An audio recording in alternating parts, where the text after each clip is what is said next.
Good. Morning, Niklas. Morning. So, great to be here. We're here to talk about European tech and the tech scene. So you guys at Atomico and Slush launched your report today on sort of the state of play, shall we say, for European tech. Can you just give us a quick overview, exactly what some of the stats you found? Sure. So we thought we should kind of, analyze the state of the European tech system. And as we launched this report, Atomico and Slush, it's called Achievements Unlocked, but Not Mission Accomplished. And we did that together also with some great data partners. But with some interesting stats that we saw. And really it just emphasizes that this is the most exciting moment to be in European tech, whether you are an entrepreneur or an investor. And some really interesting things that we saw in the stats, and I think it's available here as well, the report. But this year, 2015, been an amazing year with achievements. We have 10 new companies in Europe that has reached $1 billion valuation. We have 10 billion that's been invested by venture capitalists in the region. There are 5,000 plus angel investors in Europe today. There's 1.6 million developers. So there's some amazing figures. These are figures that I cannot even dream of, maybe 10 years ago. So we've come a very, very long way in the last several years.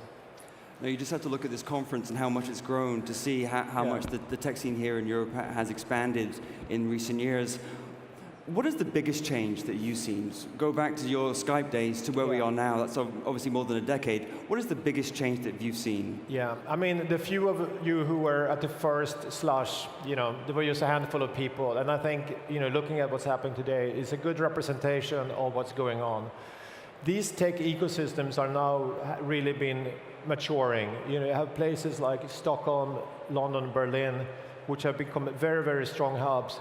But in addition to these hubs, places here like Helsinki, Paris, we see great companies from Madrid, Barcelona, Zurich, Oslo, Copenhagen, a bit everywhere actually.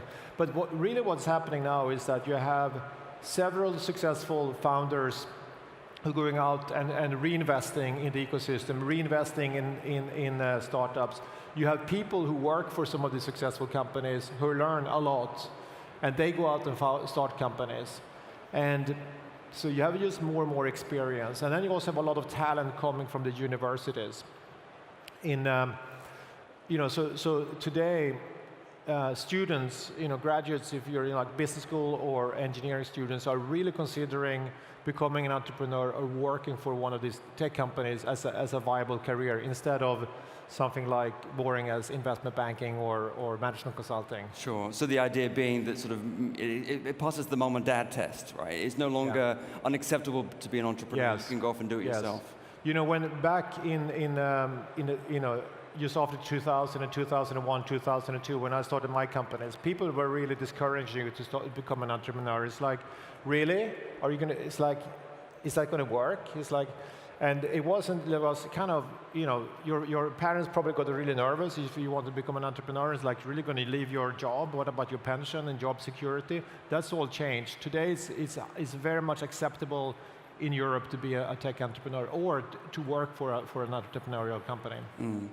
So obviously, Europe has done quite well for itself in the last couple of years, but by no means, it doesn't compare from a dollar-to-dollar value, perspective to Silicon Valley, because the Valley's been around for so many more decades.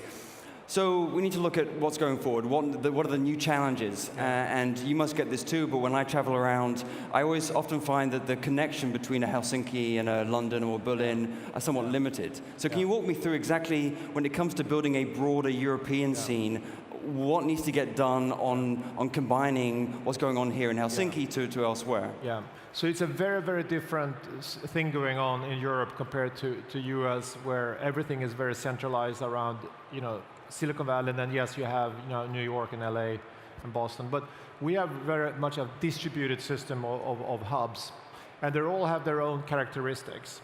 But I spend a lot of my time flying around, all these different places, every week and meeting great entrepreneurs. And what we can clearly see is that we need to interconnect these hubs much more, because it's all about sharing of best practice and ideas, talent. So I think we just need to kind of continue to foster an interconnectivity between the different hubs. What type of challenges do you see that are similar when you travel around the hubs? I presume similar challenges for a guy or girl in Berlin might be similar going on in Paris. Yeah, I think, by the way, this is like universal, but the biggest challenge that I'm hearing from companies I'm speaking to is access to talent. That's always the biggest challenge because, talent and experienced talent. The other, challenge, we see when speaking to companies, now we're talking about the companies starting to grow, going past that startup phase, and they have something that works, it's about scaling. It's access to capital. While we have a very, very good supply of seed and Series A funding in Europe, we're certainly lacking behind when it comes to growth capital. So, and to be able to scale these companies to become, global category winners, they need to have access to more capital, and that's one area that's a little bit behind. Do you find, from your report I saw, that almost 50% of the capital is now going to the top 5 hubs here in Europe? What would you say to someone who's in Prague or Krakow, etc.? Do they need to go to London or Berlin, or can they do it from where they are already? Yeah. So I think it's great that you're phrasing it like that way, because maybe a few years ago it was always like, should you go to Silicon Valley? And this is a trend that we see, that if entrepreneurs in some places where there's really yet not an entrepreneurial ecosystem, they are considering London or Berlin as their places. Yet I haven't seen any entrepreneur moving to Stockholm or to Helsinki, because it's just a short window when you can attract people here, which is maybe in the summer or now in November. But I think that's a case by case situation, because I think if you're starting a company in a place where you really have no other great companies, it's hard to get access to talent. But then your talent that you recruit, they're going to be more sticky. They're going to stay with you. That's certainly an experience I have. When we were building Skype, when we had our largest office, the whole most of our engineering team was in Estonia. And we recruited like everyone in the country almost who had computer science background. But then people stayed with us because we were the biggest game in town. Do you also find that because starting a business has the cost of starting a business has dropped so much, and you can frankly do it with AWS and a bunch of other things and get off going with some capital but not so much? You don't need to go where the investors are to begin with. You can get going from your bedroom. Yeah. So to start a company today is always much cheaper. So if you're lucky enough to have some computer skills, and you and your friends, you can start a company with very, very little money and just get off the ground. However, it's when you have that things working, it's about scaling the business. It still requires a lot of capital to grow your company internationally. Now, you talk about growing a company, and there's been a proliferation of new VC firms popping up and about to be started here in Europe to take advantage of this. But even you say in your report, and you said previously that the growth capital is still an issue. Can you walk me through exactly what that means? I presume it's a question of, fine, you can get money, angel Series A round, but when it comes to really sort of putting the pedal to the metal, it's still an issue. Yeah. So when we looked at the stats from last year, I think this is in the report as well, seed and Series A rounds in Europe are predominantly done by local investors. I think it's about 80% of those financing rounds are done by local investors. But when it comes to Series B and later, the growth rounds, it's 70% of those rounds are done by non-European investors, predominantly American investors. So what happened is that most VC firms here in Europe are pretty small. They're much well catered for seed and Series A. So when companies started to grow and need to raise more and more money, they're kind of having to go more and more abroad to raise money. So this is of course one of the things that we at Atomic were trying to address, and to support these companies as they're becoming, as they're growing to become really big companies. But I suppose, to be a cynic, is that a bad thing? If I'm a high-growth company looking to raise 40 million, etc., I presume I can go to the best investors in class. And if they're in Europe or then the US, does that really matter to an entrepreneur? No, but when you're starting to scale, you're becoming an international company, and your market becomes global, and your investor base becomes global as well. So it's easier for companies as they scale up to access capital all around the world. So it doesn't prohibit companies to scale, but I think still will be good for the ecosystem to have more capital. And I think it's also the way we scale companies in Europe, specifically from some of the smaller countries like Finland, Sweden, where we have very, very small domestic markets, we think about global from day one. In the US, it's a bit different because you think about your US market for many, many years, and then you get scale in the US, that's when you scale internationally. So it's the different methods how we scale our businesses, which, by the way, I think increasingly it becomes a competitive advantage to come from a small country, because the world is just becoming more and more global, and if you have that global mindset from day one, it's actually you're better equipped for tomorrow. So you'd have to look around this room and how the European tech scene has grown quite significantly, but with all the good times, inevitably there will be bad, because that is what the cycle is like. So, not to get too much of a downer here, but when it comes to the inevitable burst of the bubble, because it will happen as it's happened in the past, what is some advice you're giving your portfolio companies to prepare for whenever the water isn't as deep? Yeah. So I've traveled around the world and I'm speaking to people every day, and the word bubble is a question about bubbles always coming up. And last week I was in China. And there's a very, very different situation there. And Silicon Valley is also very, very different. So in Europe, I think because we have less capital, it's much more of a, companies here are being built in a little bit more reasonable way. Most companies we see in Europe compared to China and some US companies are much more focused on sustainable business models. What if we don't get access to financing in the next 2 years? And this is something that we certainly encourage our companies to think through. What is a potential downside scenario? What if you cannot get access to capital, in the next several years? What is your plan B? But I think that actually the European companies are better equipped for a potential downturn. And a potential downturn is going to hit China and Silicon Valley much harder than European companies. Peter, because the valuations are significantly higher. Valuations in Europe was last year about half US valuations. So I think if there's a bubble, that means that it's going to be more an equalization, that is bursting, is going to be an equalization of the market. But I suppose the other question is, you need to swing for the fences, as the Americans will say. It's sort of go big or go home, and you look at the number of billion-dollar-plus valuations in Europe versus elsewhere, but then you look at the 10 billion plus. There seems to be a difference in Europe still compared to China and the US. How is that going to change?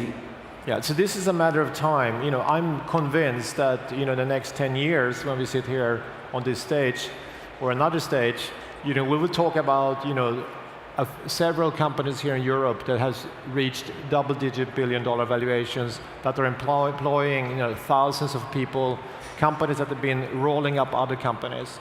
This is what we will certainly need. This is one of the next chapters in the European tech ecosystem story.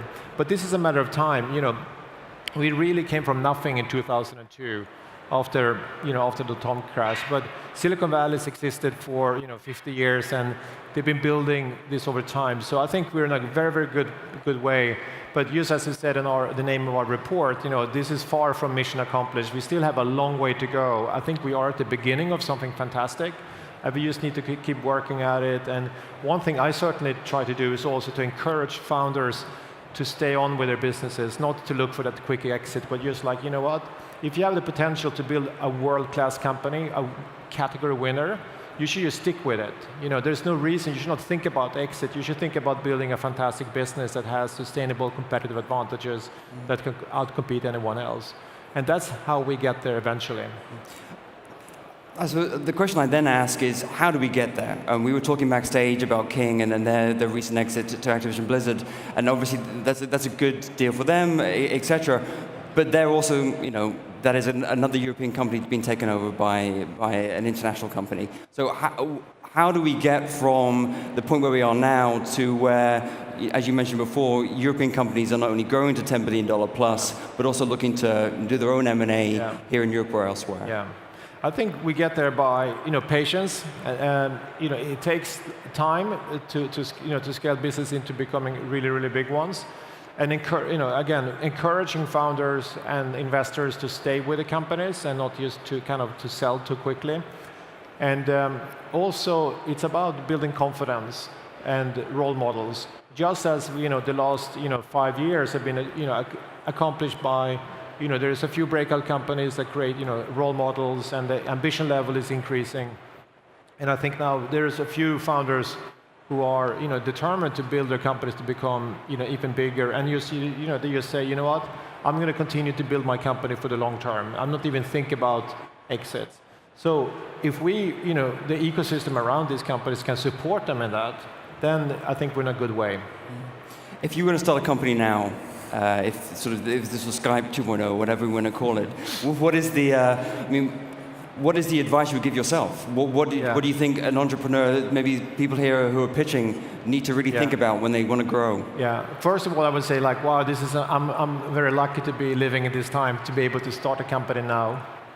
I would also make sure I get the right people around me, the right co-founders, and the right investors who have the alignment of vision and strategy, and also to think big.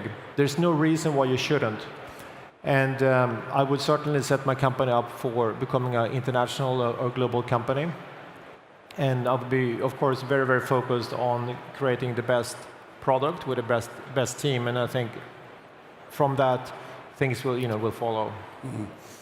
Coming back to the question of we're here in Helsinki and the idea of growing from a small country to globally, what are the biggest challenges do you see now when you can get talents either coming to a small country or doing it over the internet, etc. What is the big challenge you see if you want to grow from a relatively small European country to go global?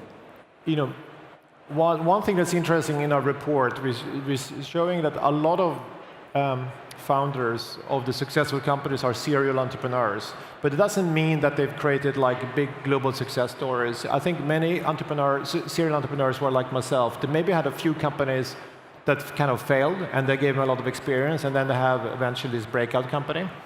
But what that means is that these founding teams have very, very little experience how to scale a company. And they have very little experience, probably no experience, how to get into some of these huge markets, like the Asian markets, like China, Japan, Latin America, Southeast Asia. These are the growth markets. Over the next 5 years, we're going to have 1 billion more smartphones. And they're not going to come from Europe, they're not going to come from US, they're going to come from emerging markets. So it becomes increasingly important for companies to scale into countries where they have never been, maybe doing backpack there or something. And what's interesting is that while technology and technology platforms are changing so rapidly, how to do business in China, how to do business in Japan, Latin America is not really changing. So that's something that, as we as Atomico, we're trying to help companies get into those markets, and that's going to be a big lever effect. So that is one of the challenges we see companies having to how to scale into new markets. New markets, so you're saying that in 5 years' time you could skip the US and go to Asia Pac? I mean, is that possible? I think it's very, very different for different type of companies. The reality is that, say 5 or say 10 years ago, it was or 15 years ago, it was all about going to the US. US is still the largest market in terms, or maybe the most important market, because that's where several of the big tech giants are located. However, if you look at the size of the Chinese market, the Japanese market, Southeast Asian market, and all those, they're much bigger market, much bigger markets. And so it's not trivial which is the first, if you're a kind of company from Helsinki, should you go east or should you go west, or should you go south? It's not like a trivial answer to that. And for many companies, it might be better to go east and to to the emerging market before, so you can get strength before you're tackling the US markets. It's really hard actually to to successfully conquer the US market if you're a foreign company. So, and by the way, it's also really hard to get into China. So it's kind of the two most difficult markets. So it's about picking your right time to enter these markets when you have enough kind of momentum.